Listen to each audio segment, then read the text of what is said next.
வணக்கம்.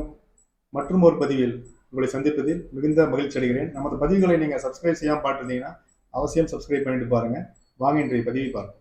இன்றைய பதிவு நம்ம வீட்டிலேயே நம்ம உணவு முறை மாற்றத்தில் உடல் எடை குறைப்பது, தொப்பையை குறைக்கிறது எப்படி, உடல் எடையை குறைக்கிறது எப்படிங்கிறது நீங்கள் நம்ம பார்க்க போகிறோம். அதுக்கு நீங்கள் ஜாகிங் போக வேணாம், ஒரு 8 வாக் பண்ண வேணாம், கடினமான உடற்பயிற்சி எதுவும் செய்ய வேணாம்.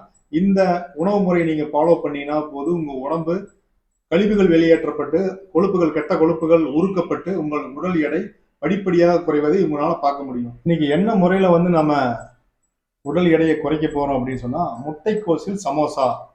கொஞ்சம் வித்தியாசமா ஆச்சரியமா இருக்கு. இந்த முட்டைக்கோசில் எப்படி நம்ம சமோசா செய்யறது, அதன் மூலமா எப்படி உடல் எடை குறைக்குன்னு பார்க்க போறோம். முதல்ல முட்டைக்கோசில் என்ன சத்துக்கள் இருக்கு, அது நமக்கு எந்த மாதிரி நம்ம உடம்புக்கு உதவுதுன்னு பார்த்துட்டு அந்த சமோசா செய்யறது எப்படின்னு பார்ப்போம். முட்டைக்கோசில பார்த்தீங்கன்னா நச்சுக்கள் நீக்கக்கூடியது முட்டைக்கோஸ். தலைமுடி உதிர்வு குறைக்குது. சுண்ணாம்பு சத்து அதிகமா இருக்கிறதுனால பல் எலும்புக்கு நல்லது. வியர்வையை பெருக்கி சிறுநீர் நல்லா பெருகி உடம்புல இருக்கிற தேவையில்லாத நீரை வெளியே கொண்டு வந்துடும். ரத்தத்தில் உள்ள சர்க்கரையின் அளவை கட்டுக்குள் வைக்கிறதுனால டைப் 2 நீரிழிவு நோயாளிகள் இதை எடுத்துக்கிற மூலமா சர்க்கரையின் அளவை கட்டுப்படுத்தும். அதனால சர்க்கரை நோயாளிகள் இதை உபயோகப்படுத்தலாம். அடுத்து அதிக நார்ச்சத்து இருக்கிறதுனால மலச்சிக்கலை சரி பண்ணுது. அதிக அளவுள்ள குளுட்டோமைன் அப்படின்னு சொல்லக்கூடிய அந்த வேதிப்பொருள் என்ன செய்யணும்னா அல்சருக்கு மிகச்சிறந்த மருந்தா இருக்குது. அஜீரணத்தை சரி பண்ணுது. அதே நேரத்தில் வயிற்று வலியை போக்குது. மேலும் தொடர்ந்து நீங்க இதை சாப்பிட்டு வரும்போது பாத்தீங்கன்னா உடம்புல பித்த நீர் சமநிலைப்படுத்தப்பட்டு பித்தத்தின் அளவு கட்டுப்படுத்தப்படும், சமநிலைப்படுத்தப்படும். உடல் எடையை குறைக்கக்கூடிய, தொப்பையை குறைக்கக்கூடிய அந்த முட்டைக்கோசில் எவ்வாறு சமோசா செய்வது என்று இப்ப பார்க்கலாம் வாங்க. இந்த இயற்கையான சமோசா செய்ய முட்டைக்கோஸ், புடலங்காய், கேரட், வெள்ளரி பிஞ்சு, கொஞ்சம் கிராம்பு, அரை எலுமிச்சம்பழம், தேவைக்கேற்ப இந்து உப்பு, புதினா இலை மற்றும் கொத்தமல்லி இலை, தேவைப்பட்டால் புடலங்காய் எடுத்துக்கொள்ள வேண்டும். இவை அனைத்தையும் துருவி வைத்து கொள்ள வேண்டும். முட்டைக்கோஸ் இலையை தவிர மற்றவை துருவி வைத்து கொள்ள வேண்டும். அதை எவ்வாறுன்னு பார்ப்போம். எல்லாத்தையும் இப்படி தனியாக துருவி எடுத்து வச்சுக்கணும்.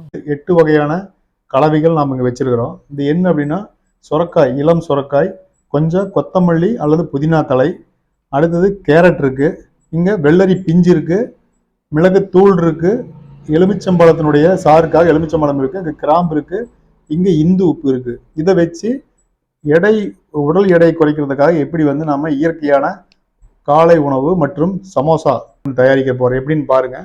முதல்ல பார்த்தீங்கன்னா ஃபர்ஸ்ட் ஒரு 25-30 கிராம் அளவுக்கு இந்த இதில் நம்ம ஃபர்ஸ்ட் சுரக்காயை நாம் போட்டுக்கிறோம்.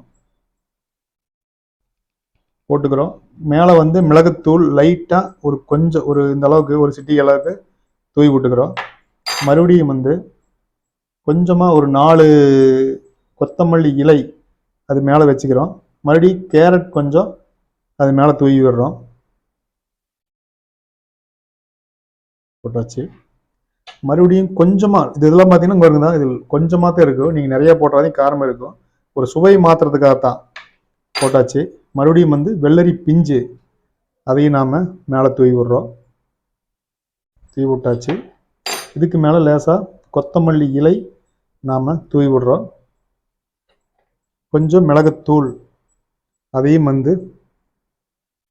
மேலே தூவி விட்டாச்சு. தேவையான அளவு அல்லது உப்பே தேவையில்லை, பட் இருந்தாலும் கொஞ்சமாக இந்து உப்பு இந்த அளவுக்கு இருந்தால் போதும். அது என்ன செய்கிறோம், அது மேலே அதையும் தூவி விட்டாச்சு. ஓகே. இப்போ ஒரு சுவைக்காக என்ன செய்யற, எலுமிச்சம்பழத்தில் ஒரு 4 டிராப்ஸ்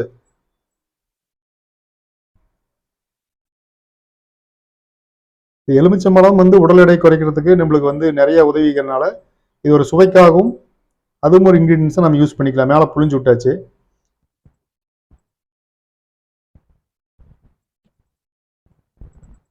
இப்போ இந்த கிராம்புங்கிறது எதுக்காகனா இதை சாப்பிட்டுக்கிறோம், ப்ளஸ் இது உள்ள ஊறணும் அப்படிங்கிறதுக்காக, வேற எதுவும் கலந்துடக்கூடாதுங்கிறதுக்காக இதை உள்ள வச்சு அமுத்தி என்னுடைய அந்த பேக்கிங் பண்ணுறதுக்காக யூஸ் பண்ணிக்கிறப்போம்.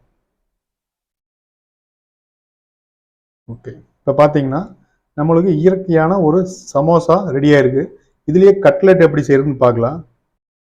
குழந்தைகளுடைய மன நிறைவுக்காக இதில் கட்லெட் அப்படிங்கிற பேரில் குழந்தைகளுக்கு கொடுக்கணும், அதனுடைய வடிவத்தை கொடுக்கணுங்கிறதுக்காக இதை பண்ணுறோம்.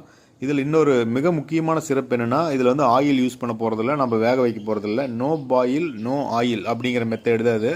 அதனால் கெட்ட கொழுப்புகள் வெளியே வந்துடும், நல்ல கொழுப்புகள் உற்பத்தியாகும். உடல் பருமனாகிற குழந்தைகள் இதை ஆர்வமாக சாப்பிடும்போது உடல் எடை குறைவாங்க. அவசியம் குழந்தைகளுக்கும் இதை வந்து கண்டிப்பாக கொடுங்க. அருமையாக உடல் எடை குறையும். ரெடி ஆயிடுச்சு பாருங்க, எவ்வளோ அருமையாக வந்திருக்கு பாருங்க.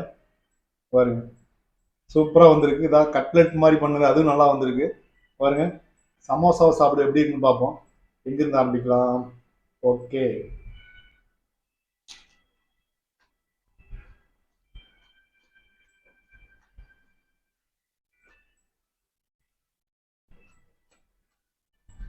சுவை வேற லெவல் இருக்குங்க. நீங்க இந்த மாதிரி முறை ஃபாலோ பண்ணிட்டீங்கன்னா வீட்டில் வந்து சிலிண்டரே வந்து தீராது. அந்த அளவுக்கு ஆரோக்கியமா இருக்கு. சமைக்க தேவையில்லை. இதனுடைய டேஸ்ட் வந்து வேற மாதிரி இருக்கு. இது வந்து முட்டைக்கோஸ் அப்படிங்கிறத மேல இலை இருக்குதுங்கிறதே தெரியல.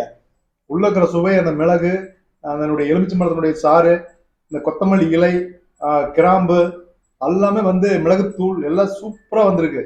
யோசிக்கவே இல்லை, இந்த அளவுக்கு அருமையா வந்திருக்கு. அருமை. அவசியம் ட்ரை பண்ணி பாருங்க. எனக்கு தெரிஞ்சு வாரம் வந்து மினிமம் 5 கிலோ குறைஞ்சிடும் நினைக்கிறேன் இந்த மாதிரி சாப்பிட்டீங்கன்னா. சூப்பரா இருக்குங்க. அவசியம் பண்ணி பாருங்க. இந்த முறையை ஃபாலோ பண்ணி உங்களுக்கு வந்து ஒரு பக்க விளைவுகள் இல்லாத, செலவுகள் இல்லாத இந்த பொருள் எல்லாமே நம்ம வீட்டில் இருக்கும். நீங்க ஒரு முட்டைக்கோஸ் வாங்கினீங்கன்னா 2 நாளைக்கு 3 நாளைக்கு யூஸ் பண்ணிக்க முடியும்.